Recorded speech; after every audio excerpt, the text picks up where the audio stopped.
بسم اللہ الرحمن الرحیم۔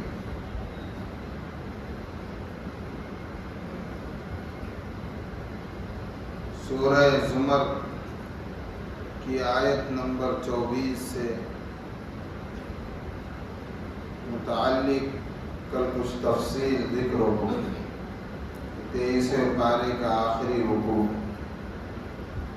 اللہ رب العزت فرماتے ہیں افمن یتقی بوجہہ سوء العذاب یوم القیامہ، بھلا ایک وہ جو روکتا ہے اپنے منہ پر برا عذاب دن قیامت کے، وقیل للظالمین ذوقوا ما کنتم تکسبون، اور کہے گا بے انصافوں کو چکھو جو تم کماتے تھے۔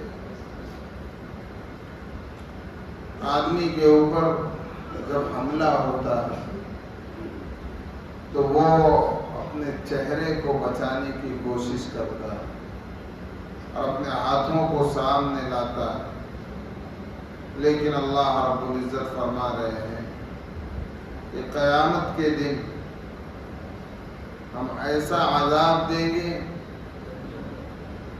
کہ اس کے ہاتھ بھی کوئی آڑ نہیں بن سکے۔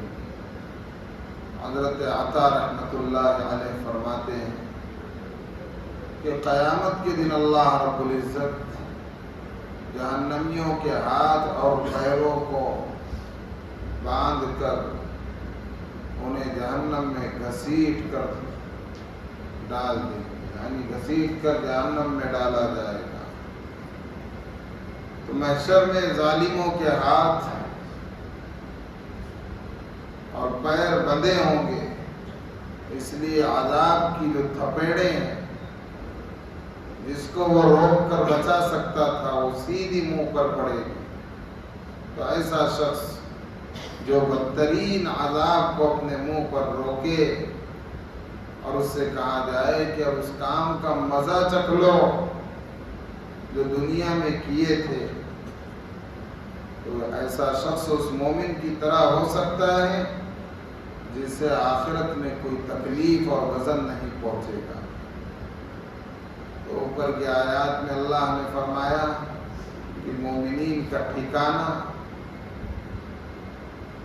جنہیں اللہ رب العزت نے ان کے تقوی کی بنا پر شرح صدر عطا کیا، ان کا ٹھکانہ جنت ہوگا، اجر و ثواب ہوگا، نیکیاں ہوگی، اللہ کی رضا ہوگی۔ تو وہ مومن اور ایک وہ شخص جس کا دل سخت ہو چکا ہے، گناہوں کی نحوست سے اللہ رب العزت نے اس سے توفیق کو چھین لیا، ہدایت کو چھین لیا، اب جہنم میں وہ گھسیٹ کر ڈالا جائے گا۔ تو مومن اور گنہگار، مشرک و منافق اور کافر برابر نہیں ہو سکتے۔ کذب الذین من قبلہم فأتاہم العذاب من حیث لا یشعرون، جھٹلا چکے ہیں ان سے اگلے، پھر پہنچا ان پر عذاب ایسی جگہ سے کہ ان کو خیال بھی نہ تھا۔ فَأَذَاقَهُمُ اللَّهُ الْخِزْيَ فِي الْحَيَاةِ الدُّنْيَا، پھر چکھائی ان کو اللہ نے رسوائی دنیا کی زندگی میں، اور عذاب آخرت کا تو بہت ہی بڑا ہے اگر ان کو سمجھ ہوتی۔ بہت سی قومیں تکذیب انبیاء کی بدولت، انبیاء کرام علیہم السلام کو جھٹلانے کی بدولت، انبیاء کرام علیہم السلام کی بات کو نہ ماننے اور ایمان لانے سے انکار کی بدولت، اور پھر مزید اپنی ہر دھرمی اور انبیاء کرام علیہم السلام کو تکلیف پہنچانے کی بنا پر عذاب میں گرفتار ہوئے۔ کسی کی شکلیں مسخ کر دی گئی، کسی کو زمین میں دھسا دیا گیا، کسی کے اوپر آسمان سے پتھر برسائے گئے، کسی کی پوری بستی کو الٹ دیا گیا۔ کسی کے اوپر چیخ کا عذاب آیا، کسی کے اوپر سخت آندھی آئی، تو کیا ہوا؟ دنیا ہی میں انہوں نے اپنے کرتوت کا مزہ چکھا، لیکن آخرت میں جو چکھ رہے ہیں اور چکھیں گے وہ اس سے بہت بڑا ہے۔ اللہ فرما رہے ہیں فَأَذَاقَهُمُ اللَّهُ الْخِزْيَ فِي الْحَيَاةِ الدُّنْيَا، پھر چکھائی ان کو اللہ نے رسوائی دنیا کی زندگی میں۔ وَلَعَذَابُ الْآخِرَةِ أَكْبَرُ، اور عذاب آخرت کا تو بہت ہی بڑا۔ دنیا میں رسوائی ملی، ایک تو ان کا نام و نشان مٹ گیا، موت آ گئی، اور پھر موت گنہگار اور کافر اور مشرک کی بڑی سخت ہوگی، وہ ایک عذاب، پھر ہمیشہ ہمیش کے لیے جہنم رسید ہوئے۔ اور دنیا کی ایک رسوائی یہ ہوئی کہ لوگ اس قوم کو اپنی نصیحت کے لیے نہیں یا ان کے اچھائی سمجھ کر نہیں، بلکہ عبرت کے طور پر انہیں جانتے ہیں کہ فلاں قوم پر آندھی کا عذاب آیا، قوم لوط کو کی بستی کو پلٹ کر انہیں ہلاک کیا گیا۔ تو یہ دنیا میں الگ رسوائی ہوئی۔ مفسرین نے لکھا ہے کہ اللہ رب العزت کا جو کلام ہے قرآن مجید، اللہ تعالیٰ نے اسے عربی میں نازل فرمایا، جس میں کوئی کجی اور ٹیڑھ پن نہیں ہے، تاکہ متقی بچ کر اس دنیا سے اللہ کی رضا کے ساتھ پہنچے۔ قرآن مجید میں جتنے مضامین اللہ نے بیان کیے، جتنے احکامات دیے ہیں، ہر حکم ایسا ہے کہ جو انسان جسے اپنا سکتا ہے، اسی لیے انسان کو مکلف بنایا گیا۔ کوئی بھی حکم قرآن مجید میں ایسا نہیں بیان ہوا جو انسان کے بس کے باہر تھا۔ اور پھر قرآن مجید اپنے اندر ایک اثر رکھتا، اللہ کی کتاب ہے، اللہ کا کلام ہے، لیکن فرمایا کہ اس کا اثر تو یکساں ہے، برابر ہے، لیکن بہت سارے لوگ اپنی قابلیت اور صلاحیت کی بنیاد پر، اور جو شرع صدر ان کے ایمان اور تقوی کی بنیاد پر اللہ نے انہیں کیا، شرع صدر کی تفصیل بیان ہو چکی ہے، تو اس بنیاد پر وہ لوگ اللہ کے حکموں کو سمجھتے ہیں، اس پر فوراً عمل کرتے ہیں۔ اور جو لوگ پھر بھی گنہگاری ہی میں زندگی گزار رہے ہیں، تو یہ ان کی قابلیت اور صلاحیت کی کمی ہے کہ انہیں کچھ فکر ہی نہیں ہے کہ اللہ کیا کہہ رہے ہیں، اللہ نے دنیا میں کیوں بھیجا۔ فرمایا وَلَقَدْ ضَرَبْنَا لِلنَّاسِ فِي هَذَا الْقُرْآنِ مِنْ كُلِّ مَثَلٍ لَعَلَّهُمْ يَتَذَكَّرُونَ قُرْآنًا عَرَبِيًّا غَيْرَ ذِي عِوَجٍ لَعَلَّهُمْ يَتَّقُونَ، اور ہم نے بیان کی لوگوں کے واسطے اس قرآن میں سب چیز کی مثل، تاکہ وہ دھیان کریں۔ قرآن ہے عربی زبان کا، جس میں کجی نہیں، تاکہ وہ بچ کر چلے۔ یعنی ان کا نہ سمجھنا ان کی اپنی غفلت اور حماقت سے قرآن کے سمجھانے میں کوئی کمی نہیں۔ قرآن تو بات بات کو مثالوں اور دلیلوں سے سمجھاتا ہے، تاکہ لوگ ان میں دھیان کر کے اپنی عاقبت کو، اپنی آخرت کو، اپنی برزخ کو درست کریں۔ قرآن مجید ایک صاف عربی زبان کی کتاب ہے، جو اس کے مخاطبین اولین کی مادری زبان ہے، کہ مکہ المکرمہ، مدینہ المنورہ، سرزمین عرب کے اوپر اللہ کے نبی علیہ السلام پر 23 سال کے عرصے میں نازل ہوا اور عربی زبان میں نازل ہوا جو ان کی مادری زبان، اس میں کوئی ٹیڑھی ترچھی بات نہیں، سیدھی اور صاف باتیں ہیں جن کو عقل سلیم قبول کرتی ہے۔ کسی طرح کا اختلال، ٹیڑھ پن اور کجی اس کے مضامین میں یا عبارت میں نہیں ہے۔ جن باتوں کو منوانا چاہتا ہے نہ ان کا ماننا مشکل ہے، اور جن چیزوں پر عمل کرانا چاہتا ہے نہ ان پر عمل کرنا محال ہے۔ یعنی یہ کہ لوگ بسہولت اگر ان کی نیتیں درست ہو، آخرت کی فکر ہو، ایمان و تقوی ان کے دلوں میں ہو، اس سے فائدہ اٹھا سکتے ہیں، اور اعتقادی اور عملی غلطیوں سے بچ کر چلے اور صاف صاف اللہ کی نصیحتوں کو سن کر اللہ سے ڈرتے رہے۔ پھر اللہ رب العزت نے ایک اور مثال دی اور فرمایا کہ ایک ایسا شخص جو کسی کا غلام ہو لیکن اس کی غلامی شرکت کے ساتھ ہو، یعنی وہ کسی ایک کا غلام نہ ہو بلکہ اس کے 2 آقا ہو،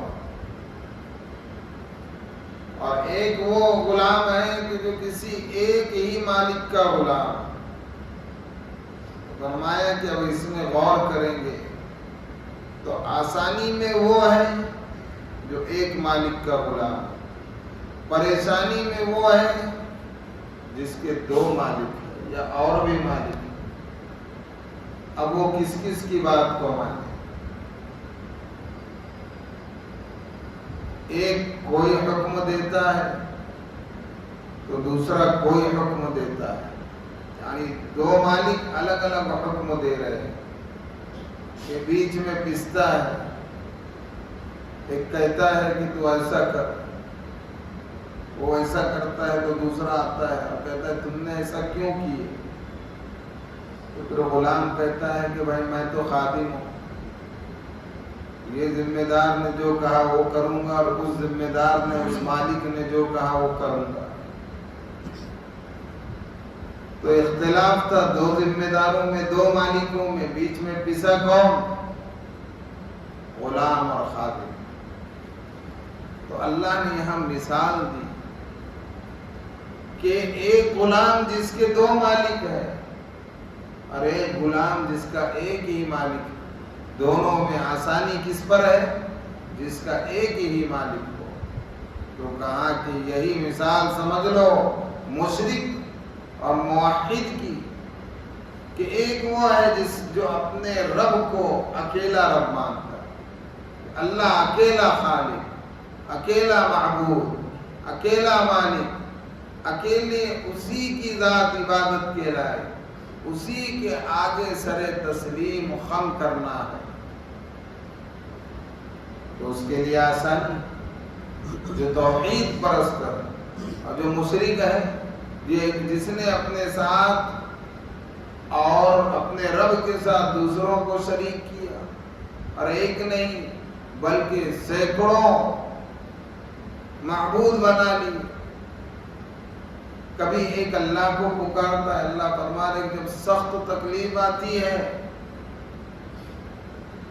تو اس وقت دل سے اللہ کو یاد کرتے ہیں۔ وہی لوگ جو کفر پر، شرک پر تھے، اب تک اللہ کے ساتھ دوسرے کو شریک کر رہے تھے، اور جیسے ہی اللہ تکلیف ہٹا دیتا ہے پھر دوسروں کو شریک کرنے لگتے ہیں۔ تو فرمایا کہ جو مشرکین ہیں ان کے بعض مرتبہ الگ الگ کاموں کے لیے الگ الگ معبود ہیں، بارش کے لیے الگ خدا، اناج اور غلے کے لیے الگ، بیماری سے شفا کے لیے الگ، ہر کام کے لیے الگ الگ خدا۔ ایک آدمی کتنے خداؤں کو، کتنے مالکوں کو پکارے گا اور کس کس کی سنے گا؟ اللہ کہہ رہے کہ اے محمد صلی اللہ علیہ وسلم آپ یہ مثال ان مشرکین کے سامنے پیش کرو اور ان سے پوچھو وہ غلام اچھا جس کے کئی مالک ہو یا وہ غلام اچھا جس کا ایک مالک؟ ان کی عقل بھی ان کا دل بھی کہے گا کہ آسانی میں تو وہی ہے جس کا ایک مالک۔ اللہ نے کہا کہ جب انہوں نے اس کو قبول کیا الحمدللہ، تو اب آپ کہو تمام تعریف اللہ کے لیے، ہم تو بازی مار گئے، ہم تو ایک ہی اللہ کی طرف بلاتے ہیں۔ تو کہا ضرب اللہ مثلا رجلا فیہ شرکاء متشاکسون ورجلا سلما لرجل، اللہ نے بتلائی ایک مثل، ایک مرد ہے کہ اس میں شریک ہیں کئی ضدی مالک، بھی سیدھے سادھے نہیں، ضدی مالک، وَرَجُلًا سَلَمًا لِرَجُلٍ، اور ایک مرد ہے پورا ایک شخص کا۔ هل يستويان مثلا، کیا برابر ہوتی ہیں دونوں مثال؟ تو وہ لوگ خود ہی کہیں گے کہ نہیں، جس کا ایک مالک ہے وہی آسانی اور سہولت میں ہے۔ الحمدللہ کہیے سب خوبی اللہ کے لیے ہے، بل اکثرهم لا يعلمون، پر وہ بہت لوگ سمجھ نہیں رکھتے۔ یعنی سب خوبی اللہ کے لیے ہے کہ کیسے اعلیٰ مطالب و حقائق کو کیسی صاف اور دل نشیں مثال و شواہد سے سمجھا دیتے ہیں، مگر اس پر بھی بہت بد نصیب ایسے ہیں جو ان واضح مثالوں کے سمجھنے کی توفیق نہیں پاتے۔ اللہ نے مثالیں کھول کھول کر بیان کر دی قرآن مجید، لیکن اس کے باوجود انہیں توفیق ہی نہیں۔ کتنے لوگ ہیں جنہوں نے آج تک اس آیت کو سمجھا ہی؟ اللہ فرما رہے بہت سے لوگ نہیں سمجھتے۔ انک میت وانہم میتون، میت جب یا کی تشدید کے ساتھ بولا جائے تو اس شخص کے لیے ہوتا ہے جو مر چکا ہے، اور جب یا کے سکون کے ساتھ بولا جائے تو جو مرنے والا ہے۔ تو اللہ نے فرمایا انک میت وانہم میتون، اے نبی اگر یہ ایمان نہیں لا رہے اور اپنی ضد اور عناد پر ڈٹے ہوئے ہیں تو آپ غم مت کھائیے، آپ کا کام پہنچانا ہے، آپ بھی مرنے والے ہیں اور یہ بھی مرنے والے ہیں۔ ثم انکم یوم القیامت عند ربکم تختصمون، پھر مقرر تم قیامت کے دن اپنے رب کے آگے جھگڑو گے۔ حضرت عبداللہ ابن عباس رضی اللہ عنہما فرماتے ہیں کہ یہاں پر جو انکم کا لفظ اللہ نے استعمال کیا، کہ کم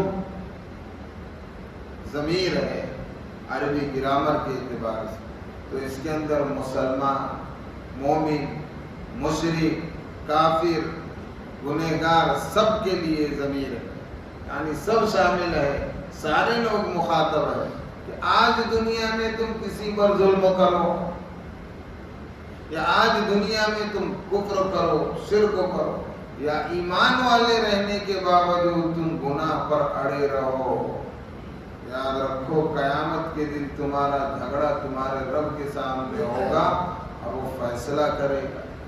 کوئی یہ سمجھ رہا ہے کہ میں ظلم و زیادتی کر کے بھی اطمینان سے ہو، اللہ پکڑتے بھی اتنے گناہ کر کے بھی آرام سے ہو،